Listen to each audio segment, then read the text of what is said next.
Hey guys, how's it going? Welcome back to the Liberty Hour. I was just talking about the NBA playoffs, giving some predictions on the rest of the games, rest of the series we got coming up. This next week, man, is going to be hot in Lincoln. It's been consistently in the 80s this week. It's actually going to get in the 90s next weekend. At least it's not crazy hot for the festival that's in Lincoln, which I'll be going to tomorrow.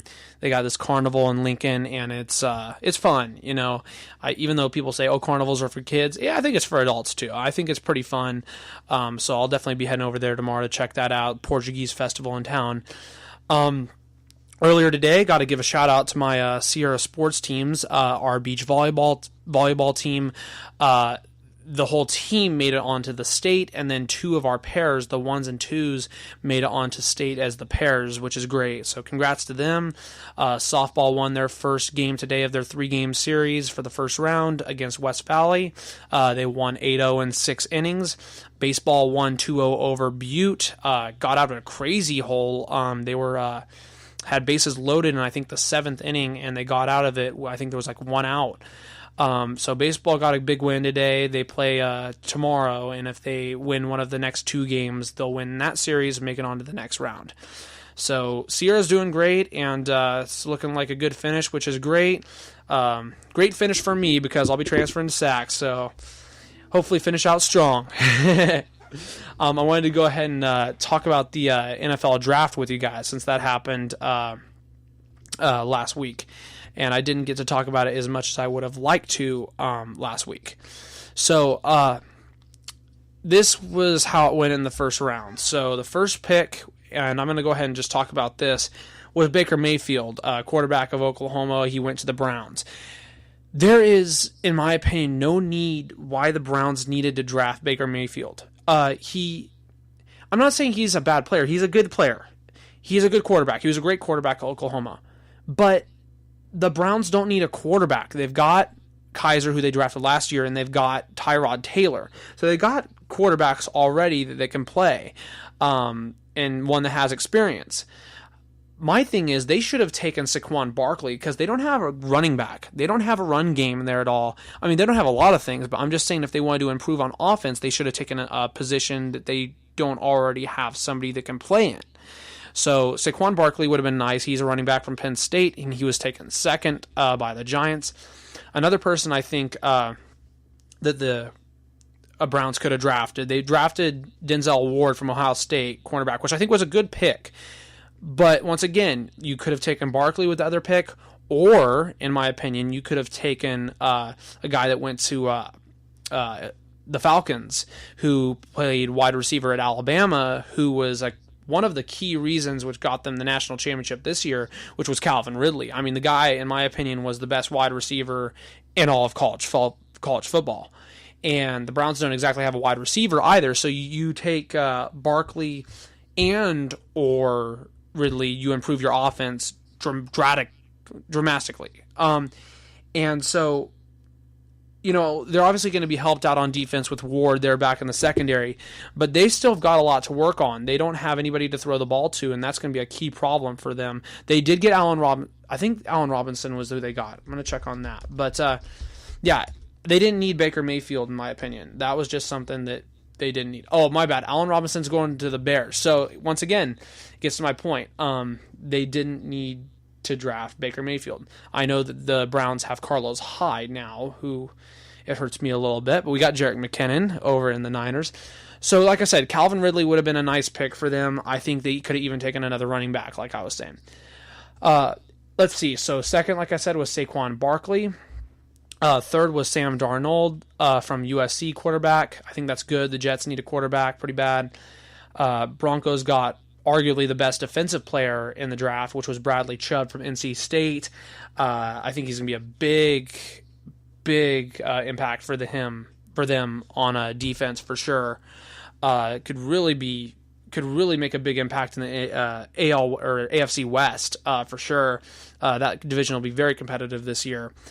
Quentin Nelson, guard from Notre Dame, was taken by the Colts 6th. Josh Allen, another quarterback from Wyoming, he was taken 7th. He's going to Buffalo, which will be very important for them, knowing that they don't have Tyrod Taylor anymore.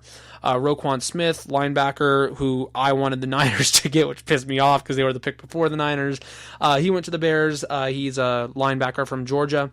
The Niners got Mike McGlinchey. He's an offensive tackle from Notre Dame, which will help out our offensive line. Look what Garoppolo did last year with no offensive line. You put an offensive line there this year, it could be dangerous for sure. Josh Rosen, another quarterback from UCLA, was taken 10th. He's going to Arizona. Arizona actually traded up for that pick, and I think that they did a really good job because Arizona has Sam Bradford as quarterback right now, and that's not going to cut it for him. So Rosen is going to be very important for them. They still got a lot to work on defensively, though. Minkah Fitzpatrick, safety from Alabama, went to the Dolphins. That's going to help out their secondary a lot. Be interesting to see if Miami can possibly get out of a wild card spot this year. They're always right there in the hunt. From Washington, the Bucks took Vita Vea, defensive tackle.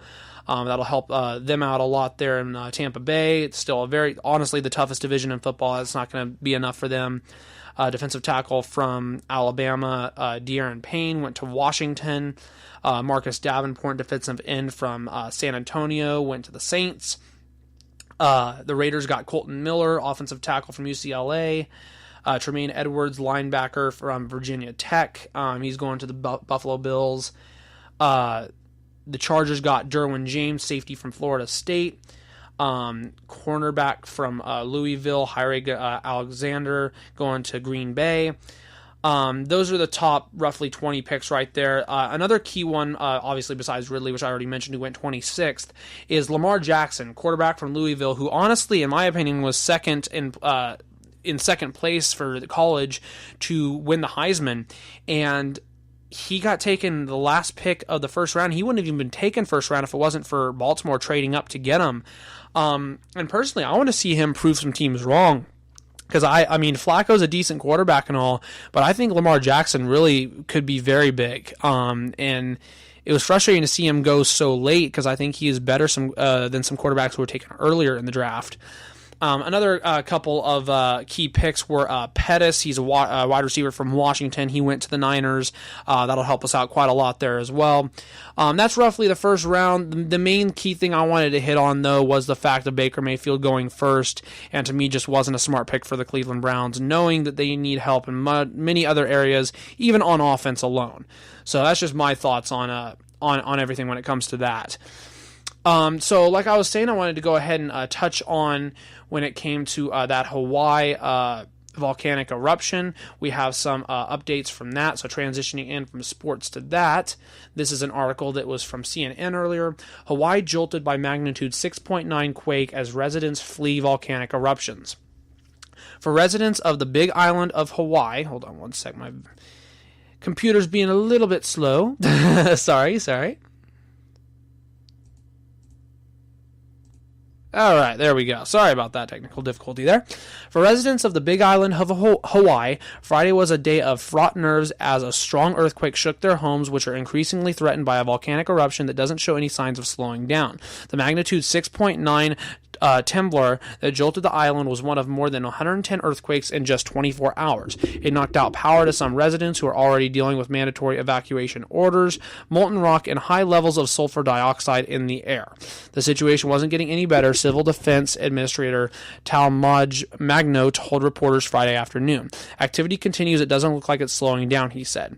Magno said 5 volcanic vents have opened and indicated that at least one home and one other structure were destroyed by lava. So far, there haven't been any confirmed deaths or anything like that. I haven't heard of anything that's been injuries because a lot of people have evacuated. There was a community, though, called the Leilani Estates. It had about 1,700 people, and that was directly impacted by the Kilauea. I do not know how to pronounce this. Kilauea volcano. We'll go with that. So that's obviously going to hurt. Like I said, there's been one house that's already been destroyed by lava, and many more that will likely be burned down as well. So hey, this is just it's Mother Nature, doing its thing. I mean, you can't.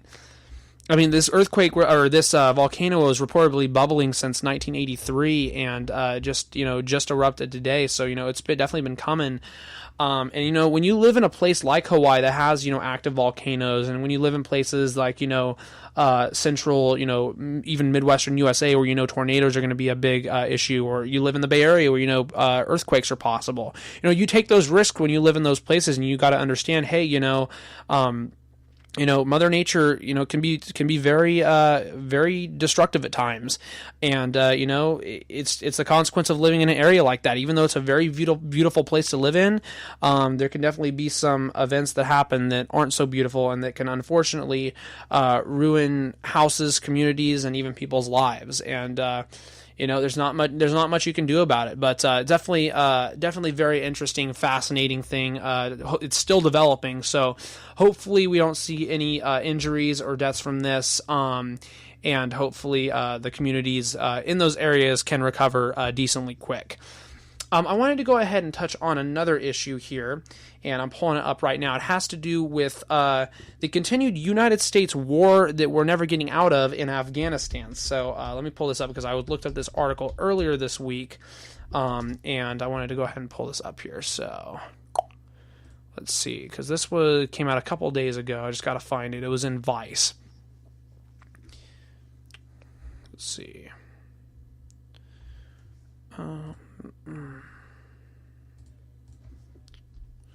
Hope you guys have been having a pretty good week, though, so far. It's getting down to the last couple of weeks of college, at least for me and many other people to go to CSUs as well. So definitely grind time for everybody, and it's the toughest part, because the thing is with college is even if you have all A's or if you have all F's, it doesn't matter what grades you have.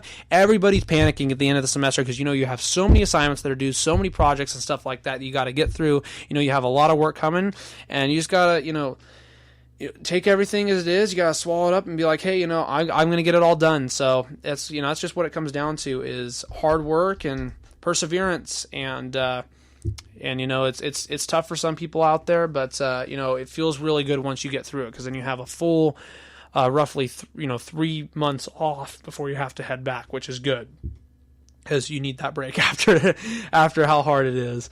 All right, I almost have this article pulled up here for you guys. Sorry that my internet's going a little bit slow here this evening. Perfect. All right, here we go. So this is the story that came out 3 days ago, or earlier this week. Trump's military buildup in Afghanistan really isn't stopping the Taliban. Trump's ramped-up military efforts in Afghanistan have failed to rein in the Taliban, according to a new report, which shows the insurgents' grip on the country growing ever stronger. The Special Inspector General for Afghanistan Reconstruction, SIGAR, report released Tuesday makes for gloomy reading as the conflict approaches its 17th year, undercutting the U.S. military's more optimistic spin in recent months. Specifically, the report shows the Taliban and other militant groups now control or influence 59 of Afghanistan's 407 districts, or 14.5%. The highest level since SIGAR began receiving district-level breakdown data in late 2015. Those numbers are made worse by another trend. The size of the Afghan security forces dropped by about 10% over the past year, as morale collapsed under increased insurgent attacks, desertions, and government corruption. Since January 2017, the number of Afghan National Police officers fell by more than 23,200, while the number of Afghan National Army troops fell by nearly 5,000.